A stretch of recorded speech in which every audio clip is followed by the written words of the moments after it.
let's get this over with. I have mixed feelings about my experience with Jak and Daxter. Lots of peaks, lot more valleys, but I'm getting ahead of myself. Let's start from the beginning. As I said before, I have very little experience with this series. I only played the edgier sequel when I was younger and only remember about the first hour or so not much to go off of there. When it comes to the title we'll be looking at today, however, I have only a very, very vague memory of an old neighbor of mine playing one of the first levels a decade and a half ago. So, for all intents and purposes, this is a blind playthrough for me, which honestly, for reviews, I prefer. It gives me a fresh experience and absolutely no way that nostalgia can be biased. However, I could tell this was a game that benefited from prior knowledge with a lot of design choices in the later half of the game. Getting a headache just thinking about it. I'm jumping the gun. Let's, like always, start with how Jak and Daxter came to be.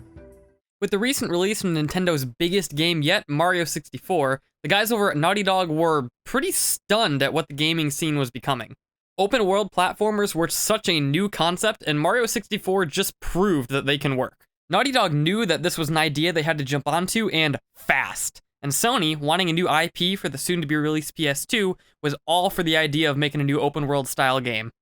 This, however, was a big departure from the studio's current moneymaker, Crash Bandicoot, so they were really stepping outside of their comfort zones with this one. Before getting the green light for Jak and Daxter, however, the team came up with some very cartoony animations for a character that they dubbed Boxman. This was a character made solely for Sony to have an idea of what kind of animation style the new IP would have. Luckily, Sony loved the idea and gave Naughty Dog the go-ahead to go on and make the game that would rival all other platformers on the market. The question still remains, however, how do you take on such a massive task like that? Well, my boy, the answer is by assigning only 2 programmers onto a brand new project and telling them to go wild, of course. That's right. While most of the team was working on the almost guaranteed successful game that would be Crash Team Racing, Jak and Daxter began with only 2 people working on the game. This eventually grew to a larger team as development progressed, but that is probably one of the scariest things you can be told when starting a new game. Essentially, good luck, you're on your own. Finish it by Christmas, jackass. I'll hand it to the programming team, however, as they created an entirely new graphics engine and tweaked it countless times along the way in order to create a game that had absolutely no load times between levels and could render thousands more polygons than the average PS2 game would be able to handle. This led to Jak and Daxter being a very visually impressive game for the hardware it was running on and gave a very unique identity. I guess that's one thing Jak and Daxter had over Mario 64 from the start. No paintings or doors to jump through here. Just walk down one small path and boom, you're there. No loads, cuts, or fades to black needed. Apart from some changes in design between the duo, ending on a design that appeals to both Western and Eastern audiences by taking heavy inspirations from popular cartoons and Japanese manga, Jak and Daxter had a roughly straightforward development cycle. Jak was almost going to be taking on a more animalistic design, and Daxter almost wasn't the skinny little weasel that we all know him now. However, the developers just weren't really feeling the designs they were coming up with, and I think that's probably for the best. The designs that we have now were probably the right choices, as the concept art I can find, doesn't really fit. The biggest thing that was inevitably removed from the game late in development was the idea of having a third character follow the team on their adventure, who would grow and evolve over time, almost like an in-game Tamagotchi pet. This wasn't developed very far, however, so not much is really known how this would play out in-game. Seems like an interesting idea, but could have taken away from the overall simplistic structure of the product, so maybe it was a blessing in disguise. Still, a neat idea though. The game was in development for a total of 3 years, being announced at E3 2001 and being released December of the same year. What the team did within those 3 years in order to achieve the ambitious product that we got is kind of inspiring, and I highly recommend watching this Making of Jak and Daxter documentary on Sony's YouTube channel, as it is a short, yet very engaging little movie that shows the level of passion these guys had for their work. It really gives you a different perspective on what goes on behind the scenes of your favorite games. Anyways, Jak and Daxter received very positive reviews all across the board and was greenlit for a sequel very shortly after its initial release. So, with a pretty simple development cycle, a pretty ambitious idea for a new type of open world platformer, and a brand new IP on the scene, did Jak and Daxter actually stick the landing? Okay, Look, I will tip my hat to the developers for accomplishing what they did with what they were given, but without nostalgia goggles blinding me from the game's many flaws, this is sadly where the positives are going to come to an end. Time is a cruel mistress, and video games always seem to be one of her most fun victims. Let me explain. We'll start with the plot. At the time, a game having a simple story was seen as normal, so saying Jak and Daxter had a really bad story doesn't really seem fair. Hell, even modern-day platformers like Mario have simple stories, if any stories at all, so why am I complaining? Well, while games like Mario or Donkey Kong have simple stories, it is more so the originality of what the story brings that keeps them interesting. This is where Jak and Daxter fails for me. This game's plot felt so generic fantasy, with only a few original names thrown in for some pizzazz, but it wasn't enough and led to it feeling very, very shallow. I'm getting ahead of myself here, so let's start from the beginning. The game opens up with Jak and Daxter, who is looking a little more, human than usual, sailing towards a misty island and finding themselves spying on these two mysterious figures and their army of lizard men called Lurkers, looking for precursor artifacts. The Precursors are a highly advanced race who existed long before Jak and company were born, and only their highly powerful magic/tech is all that remains of them. Our two heroes try fleeing the island, but are stopped by a giant lurker who ambushes the duo, causing Daxter to get pushed into a pool of dark eco and turns him into an Otzel. Basically, a half otter, half weasel hybrid that I need a plushie of right now. And eco is this game's generic magic of the week, and it comes in a few different flavors. Green eco is health, yellow gives Jak this neat fireball ability, red powers up his physical attacks, and blue does honestly whatever the hell it wants. It speeds up Jak, collects nearby pickups, activates these precursor doors, vents, and allows Jak to make up for all the days he skipped leg day by letting him jump crazy high, but only on these labeled blue platforms. Bummer. All eco pickups are temporary, however, so don't go thinking you can spam these things willy-nilly. Anyways, back to the plot. Faced with, honestly, an improved look for Daxter, the two seek guidance from the Green Elder, Samos, who sadly informs the duo that he's not skilled in the ways of Dark Eco, and that they must find the Dark Sage Gowl to the north. The Dark Sage. Yep, he's the bad guy. I'm calling it now. The pathway to the north is through Fire Canyon, however, and in order to make it through unharmed, the Elder's daughter, Kira? Let's go with Kira. Says that we can use her hovercraft. She informs us that in order to upgrade the hovercraft's heat shield, it requires power cells. And luckily, we can get power cells through several methods in this game. We can find them at the end of these platforming sections, do mini quests like resupplying power to the village, or helping this old woman hatch an orphan bird, or just by simply buying them from local villagers for a set number of precursor orbs. This game's coin currency, if you will. Once we get enough cells, we go through this cool hovercraft section, which returns a couple more times throughout the game, and we make our way to the Rock Village, home of the Blue Sage.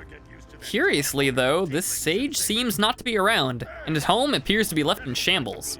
Before we can investigate this further, however, we head down to the village where we see flaming boulders being hurled from the mountaintop by a lurker named Claw. Kira informs us, however, that with enough power cells, we can use the Blue Sage's levitation device to remove a boulder blocking the path to Claw and stop him. So, we do just that.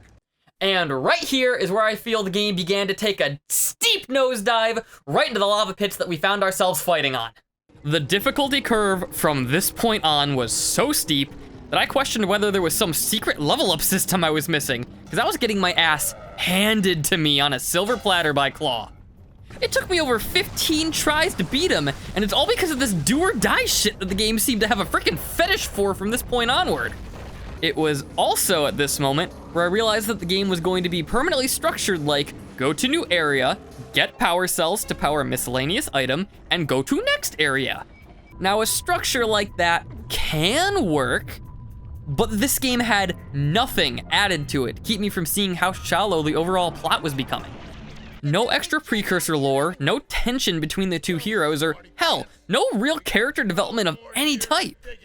Everyone just felt like blank pieces of wood from start to finish, and after playing Ratchet & Clank, this was a major point of contention for me.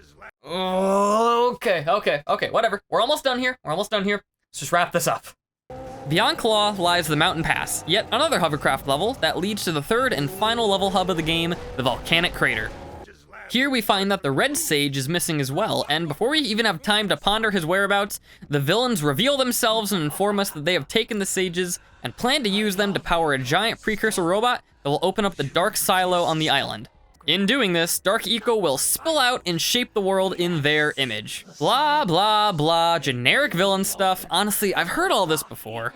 During this info dump, we also learned that mysterious figures seen on Misty Island was the very Sage Gaul that we were searching for this entire time in order to turn Daxter back into his former self, and his sorceress sister Maya, who had such little significance to the plot that I'm just mentioning her now because, God, they are interchangeable as villains, and honestly, I did not care about them whatsoever. Yeah, turns out working with Eco that corrupts the very soul of whoever it touches isn't very safe now, is it? Dark Sage, I called it. After collecting more power cells around the volcanic crater, we learn that the Green Sage has been captured as well and taken to Gaul and Maya's citadel to the north. So, we hop on hovercraft one final time and venture through the lava tube, my personal favorite hovercraft section to be honest, and climb up the citadel, free the sages, and take on the now powered giant robot once and for all. After taking off part after part of the robot, we use the power of White Eco to land the final blow and save the day, ending on a massive door that, with all 100 power cells, opens and teases at something that is followed up on in the sequel game. So it was really all just a massive cliffhanger with no real payoff. Glad I didn't waste my time, to be honest. I mean, what can I even say? It's not awful, it just feels so minimal. Eco is just generic magic. Anything mentioned about the precursors is never expanded upon, which I know I get is the point, but just kind of feels lazy to me, and there is almost no character development of any kind in this game. If we had just a little bit more lore about the precursors, or maybe we found and used more kinds of precursor tech throughout the game, so we could, maybe think, oh, what were these guys actually like based on what we're finding? I would be a little less harsh. But this whole game just had a very generic magic feel about it based on how little we were given, and that's not good writing. Lore stuff about the world aside, I mean, the villains sucked too. We see them twice and only interact with them once before the final battle, so we have no real motivation for most of the game to battle them. And with the exception of having to change Daxter back to his original self, which honestly I didn't even want to do halfway through the game, this whole adventure was kind of pointless when you really think about it. Our village wasn't even being attacked, we had no emotional ties to the villain, and even if we did, Jak was such a blank canvas that we probably wouldn't even see him emote if Daxter was turned into an otter kebab. Look, that's the plot. It and this game's world building and characters suck. And that's only the start of my issues with this game. Although, I will say that the sequels are much better from what I've heard. The only real saving grace that this game has going for it so far is that it was a real technical marvel of the time. Yes, it is unfortunate that the plot and gameplay have suffered at the hands of time, but these reviews are to see how older titles held up. So I'm not going to sugarcoat a bad story or bad gameplay if it was good years ago. Which, speaking of, how is the gameplay? Strap in, boys. Now, the game starts out great. Don't get me wrong. After some camera setting changes, the game felt very comfortable and fun to play. You start and end the game with the exact same moveset, so no need to worry about upgrading your loadout or stats. Your moveset is very small, yet effective. You can double jump, ground pound, punch, and rip off from a much better franchise. Whoops, did I say that out loud? You can even do this super cool secret long jump technique that I don't even think the game tells you about, that I ended up relying on in order to cheese a lot of the later sections of the game. Using these tools, you are collecting 3 main things throughout your adventure: precursor orbs, power cells, and bug drones, or coins, stars, and red coins if you will. There are roughly 8 power cells and anywhere from 50 to 200 orbs in a given level, with a guaranteed 7 bug drones in every level and level hub. Collecting every drone earns you a power cell, and the precursor orbs can be used to buy power cells from local townsfolk or these precursor shrines at different points throughout the adventure. You only need a minimum of 1,530 orbs in order to buy every power cell in the game. leaving the final 470 orbs only needed for 100% completion. Getting the minimum number of power cells in order to complete the adventure was not very hard at all, but there were a very select number of cells that made me rage so bad during the later levels that I went from aiming for 100% like I usually do to begging for the game to be over in just under an hour. That's gotta be some kind of record. The game was going so well. The controls were fun, simple, and never changed. So why all the negativity? Come here. It boils down to one thing: the level design. This game had only 10 real levels, coupled with a couple connecting hubs and hovercraft sections to break up the pace. So it was a very short experience overall. The levels start out very simple and small in design, which fits this style of gameplay perfectly. Like, take the beginning beach level, for example. Open in design, a couple different branching pathways that lead either up the hills to the right or to the beach and shrines to the left. Not too many crazy jumps, and definitely not impossible enemy placements. Things start out very nice. But once you get past Claw, we begin to see more closed off level design, uglier color palettes being used, do or die jumps all over the place, and enemies that require timed power-ups to damage, and in numbers that are damn near impossible to take on without taking a few pot shots here and there.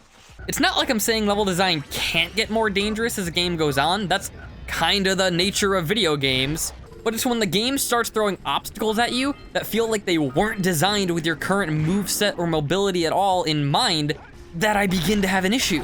Most jumps beyond the first 3 levels started to become pixel perfect, and Jak is a very floaty jump with a lot of momentum to it. He also doesn't get the most amount of height out of each jump, so I found myself just barely grabbing onto ledges. Ledges that the game also liked to place a lot of timed puzzle sections on, which was yet another idea that became really stale really quick.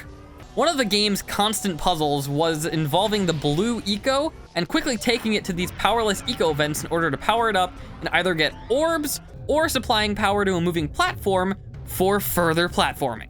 This was a neat idea, but it felt like the only idea after a while. You can only use this concept so many times before I started to feel fatigued. Remember that long jump ability I mentioned earlier? Well, that was my go-to ability later in the game, because it was the only way I felt like I could comfortably make most of these jumps without barely just grabbing onto the ledge.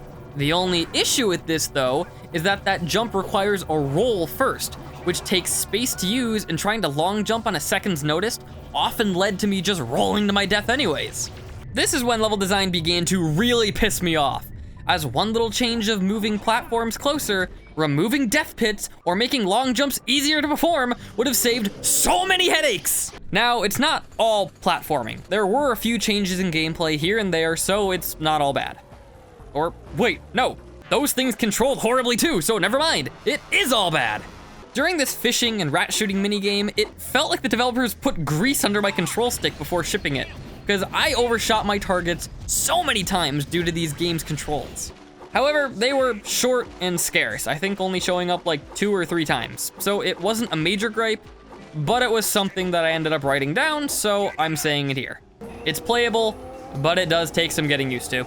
The hovercraft was also very slippery, but I'm gonna give that one a pass considering that the damn thing is hovering, so it would make sense for it to be slippery. Honestly, I could ramble on about my personal feelings towards the tail end of the game for hours, but I'll just summarize my feelings right here and now to save time, energy, and probably headache. The game controls fine, but slowly presents unfair level design, given Jak's floaty and less precise movement capabilities. The minigames were few in numbers and very loose in controls, and the hovercraft sections are fast, fun, challenging, and probably the best part of the game. If you want something to crank out in a day, then give this one a try, but be warned it has major faults. It's not the worst game I played, that's for sure, far from it actually, but it sure as hell isn't Mario Odyssey, that's for sure. That goes for both controls and visual animations because, wow, this game screams early PS2 for sure. I know I'm kind of tacking this on at the end of the video in the gameplay section, but I honestly didn't know where else to mention it. I won't be too harsh, as the developers mentioned during that documentary that this was one thing they wanted to go back and fix, but given the Christmas release date, really didn't have any time. And the PS2 wasn't always the prettiest system to look at, so there's that. But I'm sorry, I just played a PS2 game, and this looks just wrong at times. Like, Daxter's teeth seem more like sheets of paper than teeth. Characters seem to move around like they have ants in their pants, and sound mixing oftentimes feels more like an afterthought. Like, I'm just walking by this farmer and God Christ, dude, take a step back, man. Speaking of sound, Daxter's voice was like sandpaper on my ears. Since Jak doesn't speak, he is your main source of dialogue for most of the adventure, and he chimes in when you find a new area, get power cells, and even when you die, which happens a lot, so get used to his jokes. The voice actors probably did the best they could, but the cocky attitude, scratchy voice, and annoying lines just made me hate him more than anything. The rest of the cast was fine. Not anything spectacular, but not emoting much either, so passable at best. Samos was probably the best and most standout role, as he had some funny lines here and there, and he was the second most talkative one of the bunch. Gall? I don't even know what happened here. His voice has been altered due to the effects of dark eco, but he sounds more like he smoked a few packs of Marlboro cigarettes before meeting us. But his sister is also corrupted and sounds fine, so what gives? Maybe it was the cigarettes. Maybe the sound mixing is just an issue on the PS3 remastered version that I'm playing, but it was there, so I had to mention it. I really want to apologize for being this negative this time around, but I just did not have that fun of a time compared to other games I've played on this channel. Like, Ratchet and Clank had hard sections, yeah, that's a guarantee, but they at least gave me movement upgrades, better weapons, and just other sorts of accommodations to make the harder levels and platforming actually bearable. This is something that Jak and Daxter just failed to do, as while the platforming and enemies got harder and harder, Jak stayed the same from moment one. You can't expect me to start a collectathon-style game along the likes of, let's just say, Spyro, and then start throwing hard level design at me that you'd see something in the likes of, let's say, Crash Bandicoot, and expect me to want to still try to find every collectible in the game. Because now, I'm just trying to survive, man. I don't want to go searching for everything. Okay, the one constant thing that I found good throughout the entire adventure was the developer's idea of trying to have a game with no load times, completely open world. That was a smart idea and was actually pretty fun to go through. But if that's your only saving grace, that's like trying to put sprinkles on a dead skunk and hoping it's gonna taste any better. Okay, things are getting a bit heated here, so let's just wrap this up. With a bad story, poor level design towards the end, and characters that failed to keep me engaged, how did the music hold up after all these years? It didn't. I tried so hard to keep upbeat about the music, because I love music. But this game just had the most generic, island-sounding soundtrack that I've ever heard. At least Crash Bandicoot had that one song that even non-fans of the game loved to hum. Jak and Daxter, on the other hand, nothing, literally nothing comes to mind. Not even the main theme or boss themes are of any note. Sadly, this game's score was just the perfect mediocre cherry on the sundae of averageness. It seems like the only saving grace this game really had for it was learning how passionate and dedicated the developers were to making this project, because knowing that somebody got some sort of enjoyment out of this makes me a little bit happier. Sadly though, that's not enough to change my opinion about the overall experience. The game began average at best, but with bad level design, horrible characters, and a plot that I wouldn't even call a plot, this game is most likely going to be an experience I won't be revisiting anytime soon. The sequels, however, oh boy, I'm excited to get to these bad boys. Let's just say they are a completely different beast. Wow, okay. With a downer of a video like this, I think I need some gaming comfort food. So, join me next time for some well-deserved retribution when we look back at one of the first games I ever played on this channel, Sly Cooper and the Thievius Raccoonus. I personally have a lot of history with this raccoon, so strap in, everybody. It's gonna be a big one. I got a lot to say. Thank you all so much for watching. I hope you learned something. Please like, comment, and subscribe if you enjoyed the video. And as always, I will see you right back here next time.